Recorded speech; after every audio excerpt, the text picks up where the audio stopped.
Of course, but I don't see it as a lack of morals. I mean, unfortunately, these are the morals that these guys have, and they certainly my being raised in and around that environment. So those are some of the things that were instilled in me in an early age. But Boston is like it's like in a little bubble, and fortunately, if you're able to get out of that bubble and see the rest of the world, and you're fortunate enough to realize that that's not how the rest of the world thinks, then you can survive outside of that bubble. But What's your character's biggest dilemma within the story? um, well, he's just a no-nonsense guy. He doesn't know how to water things down or sugarcoat things. He just sees things as the way they are, and he's got a very straightforward way of looking at things. He's a no-nonsense, no BS kind of guy, and I've met a lot of those guys in my lifetime. They, my dad had a little bit of Dingham in him. It's like I said, it's very familiar for me. I don't know how the rest of the world's going to react to it, but In a way, it's the story of one character, the two coins of a reality. Would you agree with that? yes, definitely. And working with Martin Scorsese, in a way, do you feel that you're history in the making because he's such an icon in this industry? And Well, I've certainly been a huge fan of a lot of his movies, so to be able to work with him, be a part of this and to be able to work with him was the reason why I did it. let's talk a little about the relationship between your character and Matt Damon's Colin. What is going on there?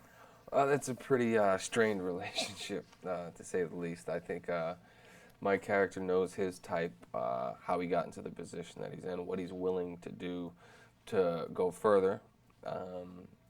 And my character doesn't like those kind of guys. He's got brown on his nose and skid marks on his knees for doing you know what. So that's probably my character's least favorite person.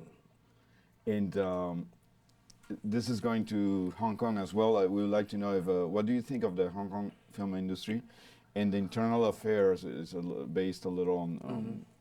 I mean, the department is based on the internal affairs. And have you seen the movie, and what do you think? Love Hong Kong cinema. I think they really are coming up with new and interesting ways to tell stories. Unfortunately, Marty didn't want me to see the original. He didn't mind if I saw it, but he didn't think it would have any effect on me or the character, so he didn't feel like it was necessary. So I think after seeing this film, I'd like to go back and see the original and see how it holds up, because I know the movie is something that's well regarded. So. And Jack Nicholson is the first time that he's working with Martin Scorsese. And you were there too. What do you think of Costello and all of this? Well, they got the whole East Coast, West Coast. I mean, Jack is an LA guy, Marty's a New York guy.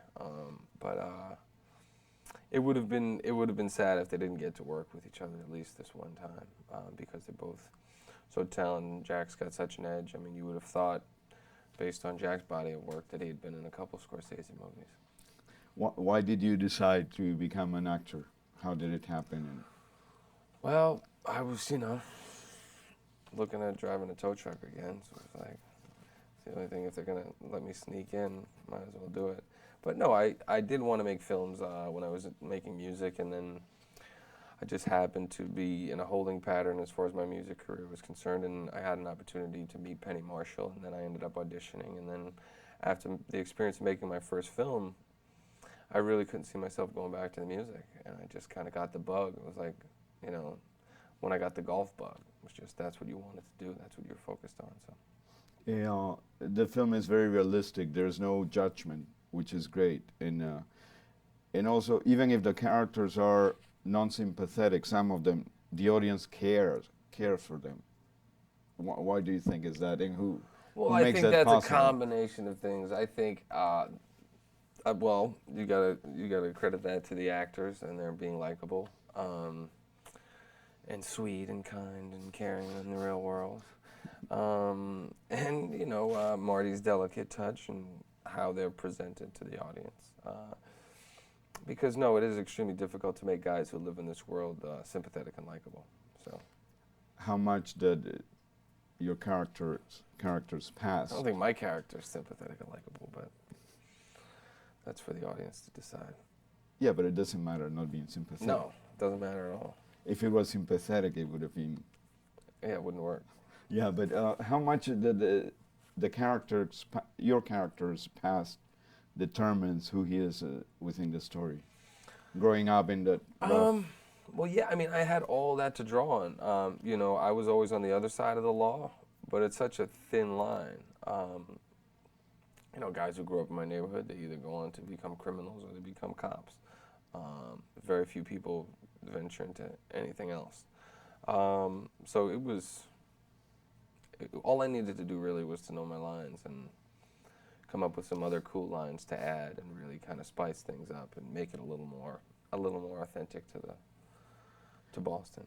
In a way, the honesty is very relative Mm-hmm. within the story. Could you comment on that? It's like real life, maybe.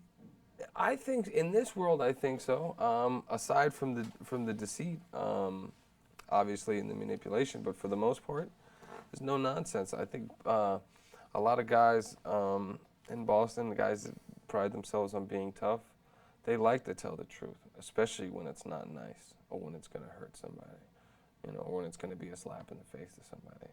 I mean, that's how it is. You know, my brothers never complimented me. You know, they used to kick my ass, and that was their way of telling me that they loved me in some sort of weird way. So. And did you have to go to a special training for this role No, with cops or? no.